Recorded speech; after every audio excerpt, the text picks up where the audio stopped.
Delmarva Today with Don Rush.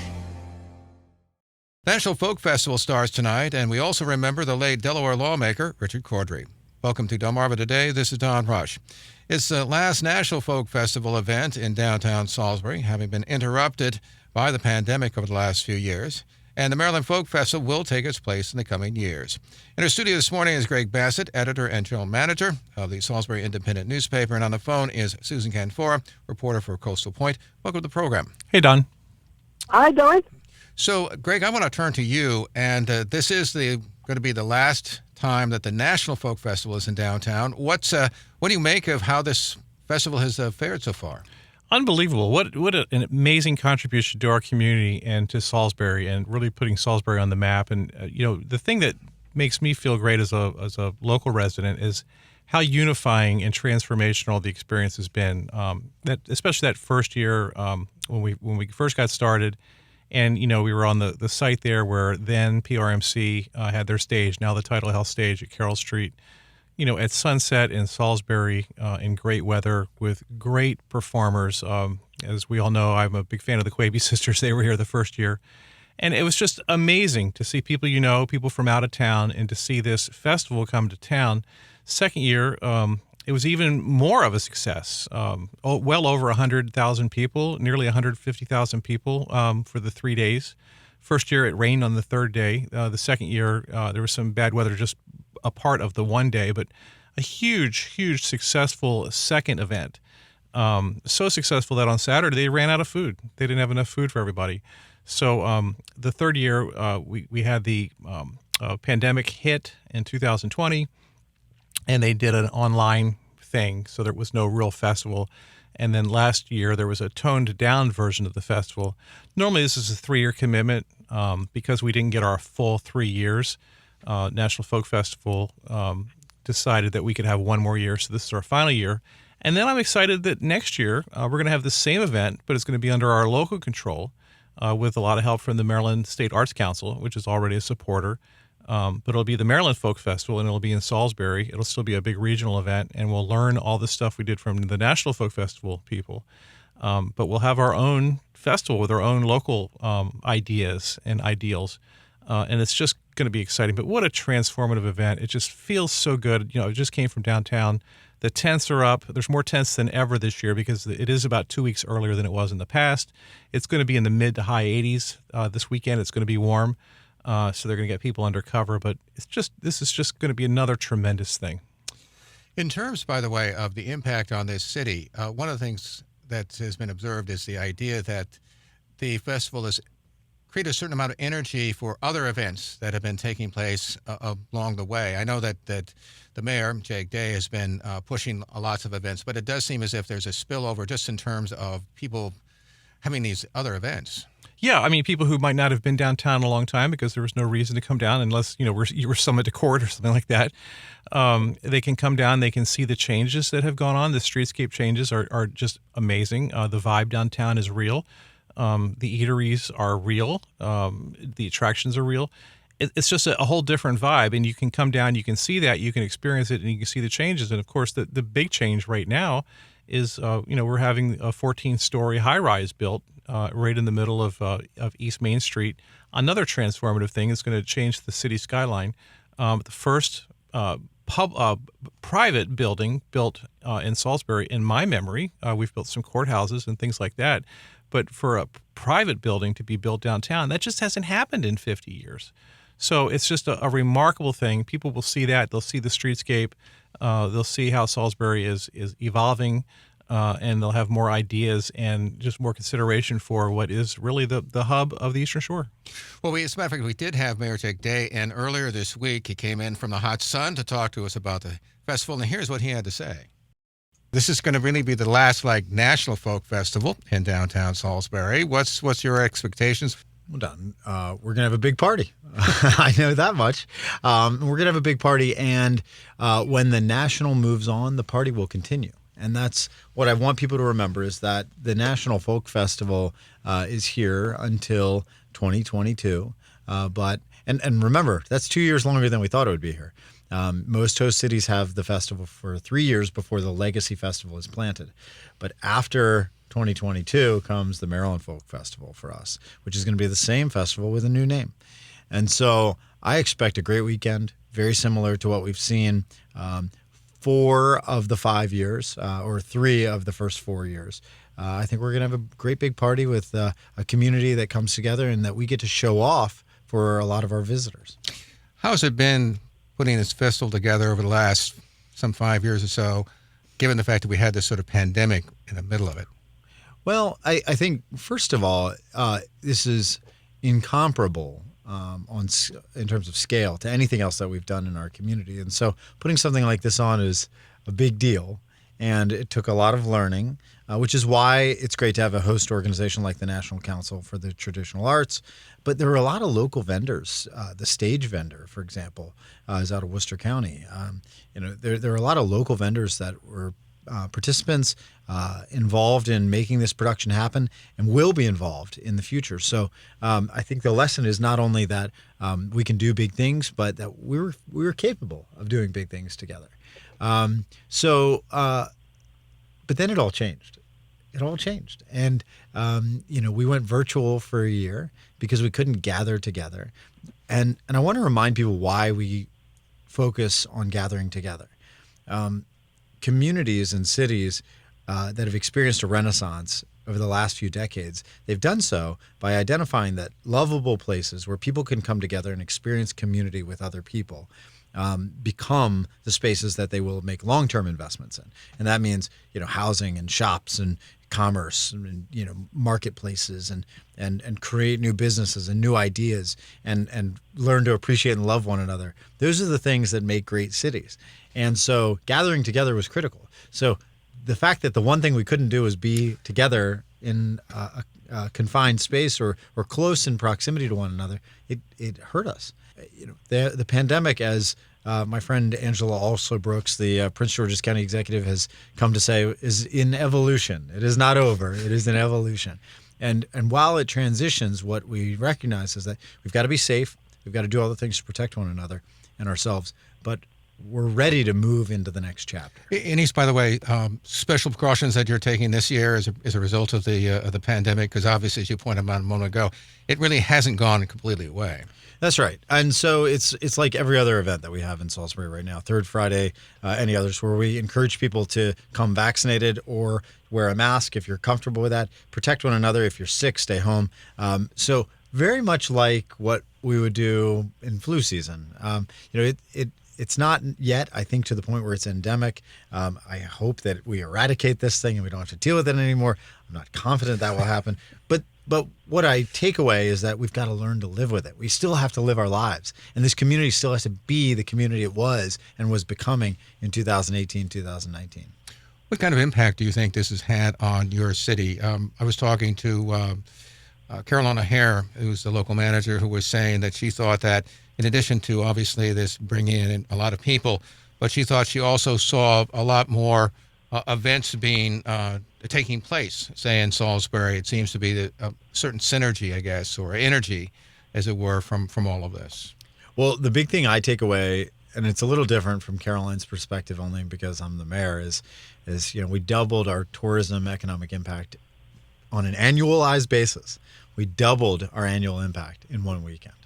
And so I think, that's really good news, particularly when we're not a tourism city. We're not a city whose economy is built on, we don't have a beach. We don't have mountains or, I think we've got some great things to see. But we don't have those traditional attractions that make you a tourist destination. We're close to tourist destinations. And so we're a diverse economy. So the fact that we could double a sector of our economy overnight, that's great news. And that was the goal.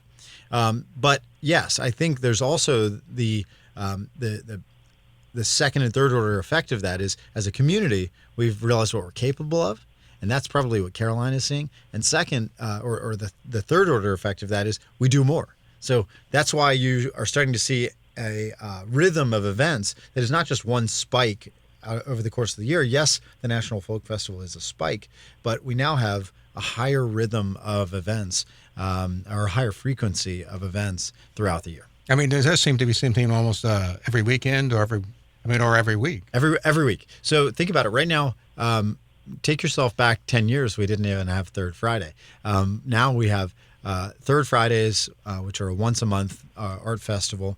We have movies on the Riverwalk event at the end of that. But every Friday we have a free concert in the amphitheater. Every Friday during the warm months. And so that's a great time for people to gather together. And I'm seeing hundreds of people showing up to that. Hundreds. It's a great crowd every single time we pull it off.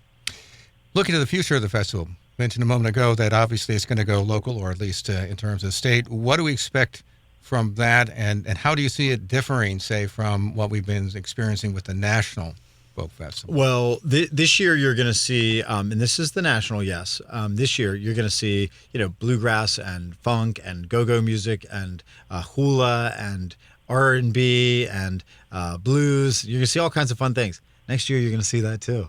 And here's the great news. Next year we can start to bring back some of the fan favorites from the years prior. And that's what I think is going to excite people the most, is that we no longer have to. One of the things about the talent selection process is that it's curated by the NCTA, and in the future we'll be able to go back to the well, so to speak, of those that we brought in for years 1, 2, 3, and 4 to participate in the Maryland Folk Festival. That was something that they didn't want to happen when the National is in the same city year after year after year. And understandably so. They're trying to create a nationally curated event that changes over time and exposes more people to these traditions. Let's remember that it's not just folk music, meaning like Peter, Paul, and Mary. This is folk in the sense of traditions. So you're going to get exposure to a variety of genres, and that's what we hope to do in the following years, but also to bring back some of the most interesting performers. In terms, by the way, the city and the state, in terms of drawing talent, do you expect then that the future events are going to be drawing from the state overall? I mean, is that one of the goals to try to, and thus, I suppose, put Salisbury on the map, as it were, in terms of these kind of events? Yeah, that was one of the desires of the NCTA as a Maryland-based institution. Their headquarters is in Silver Spring, I believe. They wanted to bring more Maryland performers and more Maryland, or a larger Maryland audience to the festival. I should also point out, many of your listeners might not be aware that the Maryland Folk Festival has existed for many years, and it took place in downtown Baltimore. That is now permanently anchored in Salisbury. That will be here. But it won't be what it was in Baltimore. It'll be the National. It'll be very much like that. So I think drawing from Baltimore and Western Maryland, not only performers, but also audiences, that is part of the objective. Absolutely. You telling me that Salisbury's pulled an event from big-time Baltimore? You're darn right. Yeah, that's exactly what I'm telling you. And that was Mayor Jake Day, and talking about the festival that's coming up this weekend. I want to turn to Delaware, where the state flags were lowered at half-staff for the passing of former Delaware lawmaker Richard Cordray. He was 88 years old. Susan, what can you tell us about him and his legacy there? Well, Senator Cordray was a very well-respected man, and his death, I guess, was rather unexpected. His son, Rick Jr., told me yesterday during a very long and touching conversation that he was in pretty good health until about 2 or 3 weeks ago, and then his organs started to fail. He had a stroke, and it affected his vision, and he had to give up his driver's license. But overall, he was doing pretty well. But his organs started to fail, and he died. And the funeral will be Saturday. But he's very well respected. He was honored by Governor Carney, who had some very nice things to say about him, and he was honored by Senator Coons in Delaware, who had some very nice things to say about him. But really, Don, the most touching comments that I heard were from his son and from another former Delaware Senator, Tom Spark, who said the two of them got to be such good friends over the years, even though one was from Newcastle County and one was from Sussex County. And they would go to lunch at Harpoon Hannah's in recent years, or Smitty McGee's, both very popular Delaware restaurants. And they would drive along like old friends and listen to country music. And sometimes Senator Cordray would break out into song. And I said, did he have a good voice? And he said, about like mine, not very good. But he would sing songs like, Lord, It's Hard to Be Humble, and Merle Haggard songs. So there was such a human side of him that these two told me about that was really interesting to listen to. And his son Rick spoke about him with such love and such passion, and you could just hear the love in his voice and the admiration he had for his father, who was very, very well known. And in his later years, I think his last political assignment or appointment was with Governor Minner. He was, I think, Secretary of Finance for Governor Minner in his last 4 years, and then retired. And had been retired, but was at his two sons' landscaping business every morning, sitting on a bench with his cup of coffee in front of the landscaping business every morning, kind of holding court, so to speak, and talking to all the passersby. So there's quite a legacy there. But, the one thing that I heard repeatedly wasn't about his political aspirations or his political career as much as about his humility and his really deep desire to be ingrained in the Millsboro and Delaware community and to help anybody who needed help. I heard that repeatedly. I heard it from Millsboro Mayor Fay Lingo, and Senator Cordry was what they called town commissioner, which I think, from what I can find out from looking at some limited historical records, was a member of the council. She said anytime anybody needed anything, all you had to do was call Senator Cordry, and he would find a way to help, whether it was money for transportation or for roads. He was very willing to help, not just local constituents, but throughout Delaware. So it's a big loss for Delaware, and he'll be honored Saturday at a funeral, and then there will be a luncheon at the church hall at St. Mark's in Millsboro after interment. Greg? Susan, I covered Senator Cordry in the late 70s, and there's just one word that I think of for Senator Cordry, and that's the word slick. That guy was slick. He was really well dressed. He wore cufflinks when no one wore cufflinks, and he was the quintessential politician. He was on top of everything. He knew everyone. He was president pro tem of the state senate, I think, for a long time. Longer than anybody in Delaware, yeah. Yeah, and he would really take that Sussex message to Dover and just stuff it in the faces of everyone from Wilmington. A tremendous advocate, but that guy was on top of everything, and he just like, I don't think they make politicians like that anymore. He was just incredible. I think that you hit the nail on the head there, Greg. That's exactly right. I think that was the end of an era with somebody like Senator Cordry.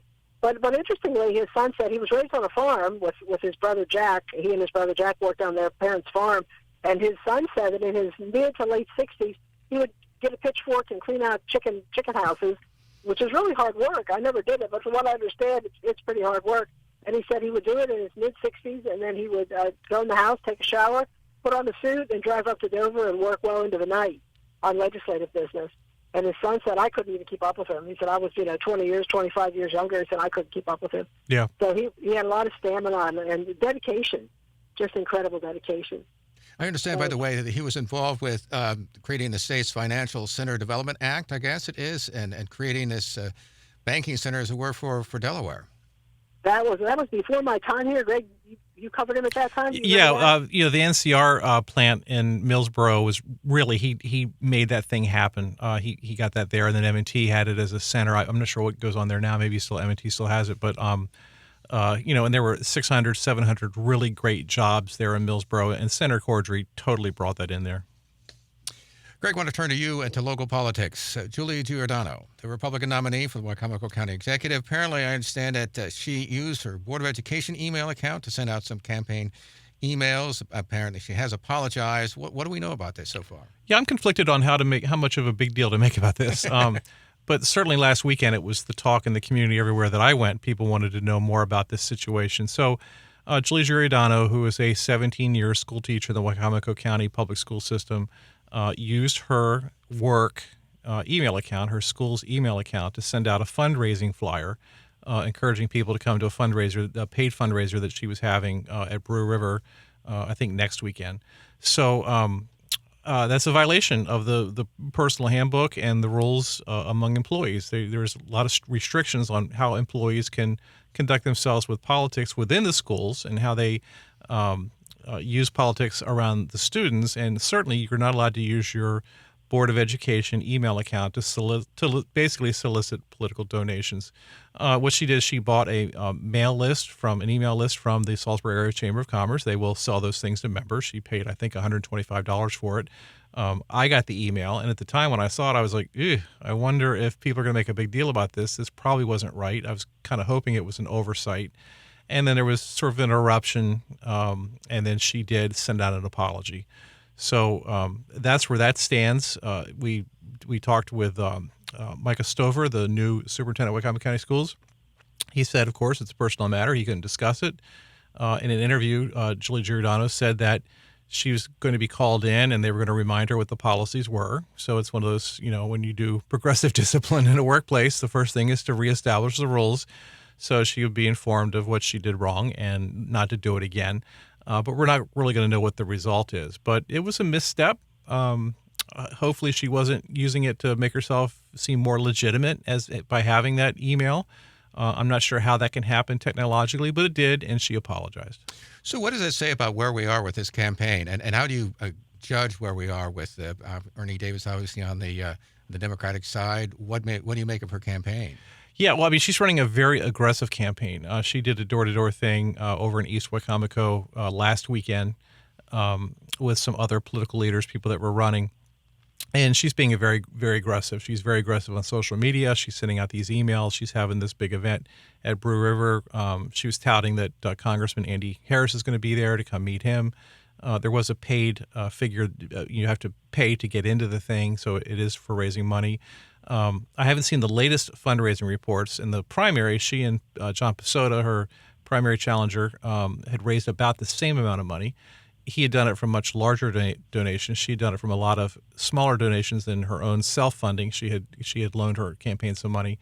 But she's running an aggressive campaign. Ernie he's still running a very quiet campaign. He's not really out there to the degree that I would hope that he would as someone who covers this stuff, because you look for balance in these things. And whether he tries to take advantage of this or just let her twist from this last mistake, we'll have to see.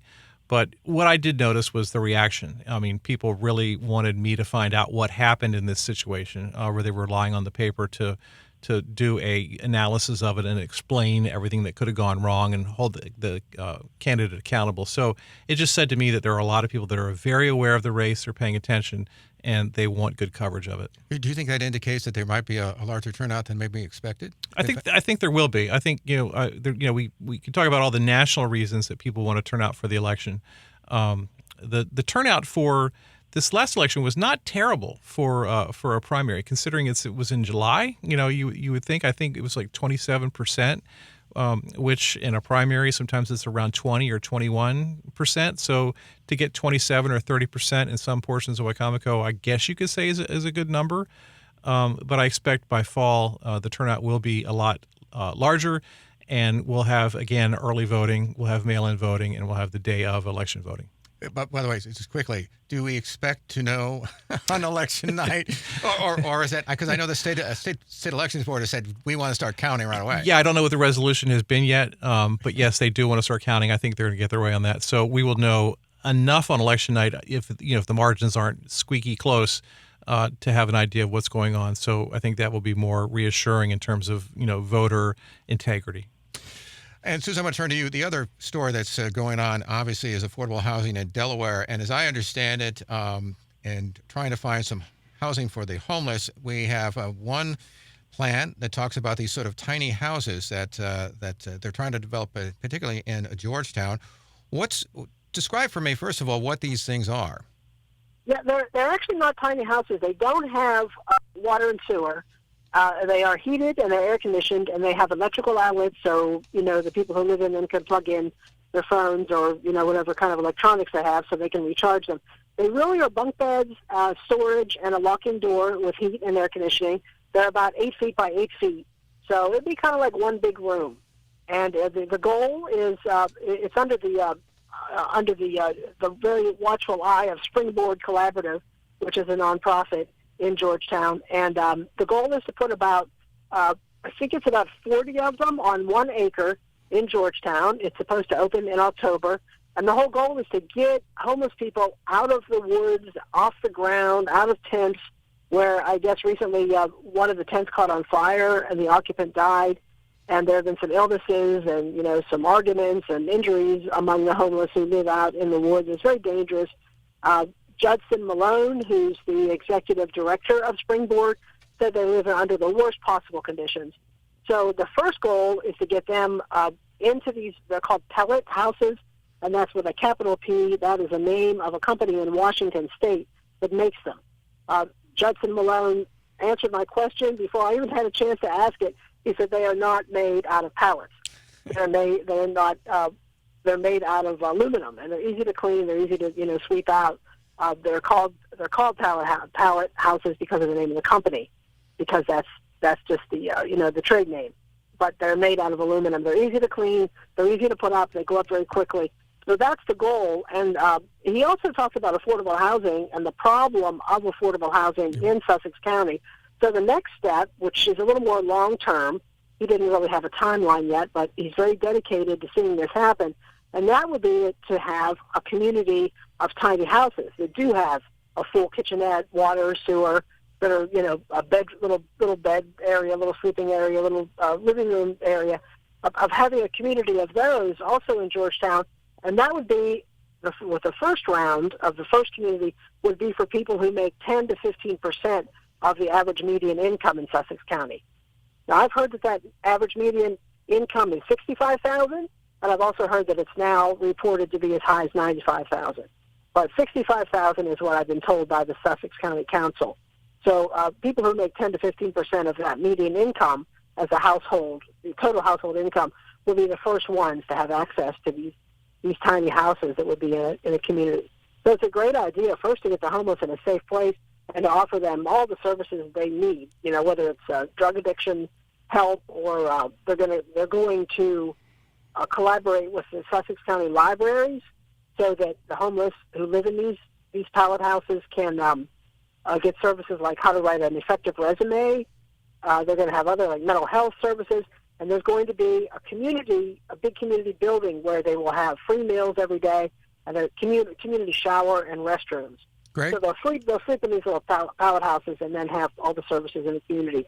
Yeah, and if anyone wants to know what this looks like, Salisbury's doing the same thing. They're putting 70 of the tiny homes to pallet homes, the same company, on Ann Street in the Church Street neighborhood.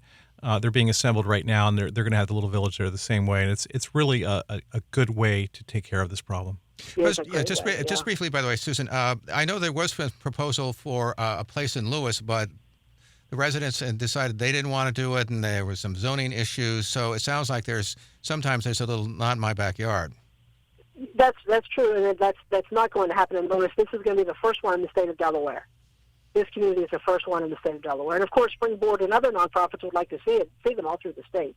But, if the mayors don't cooperate the way the mayor of Georgetown has and the other town officials and county officials, then you're right, it won't be in their backyard, which is a shame because, homelessness can happen to anybody. You never know. You never know in life what might happen. But it's a great idea, and it's a way to make them feel good about themselves again and get them back on their feet financially and, as well as any kind of emotional or mental problems they might have. Yeah, I know that, for instance, I know there's a number of homeless encampments, I think, in Sussex County, including Milford, Seaford, I think Rehoboth's got one, also Lewis as well. Well, we should stop it there. We've been talking with Greg Bassett. He's the editor and general manager of the Salisbury Independent newspaper. And also on the phone with us this morning has been Susan Canfora, reporter for the Coastal Point. Appreciate both of you stopping by and chatting with us. Thanks, Don. Yep, my pleasure, Don. Nice to talk to you both. This has been Delmarva Today. I'm Don Rush. Thanks for listening.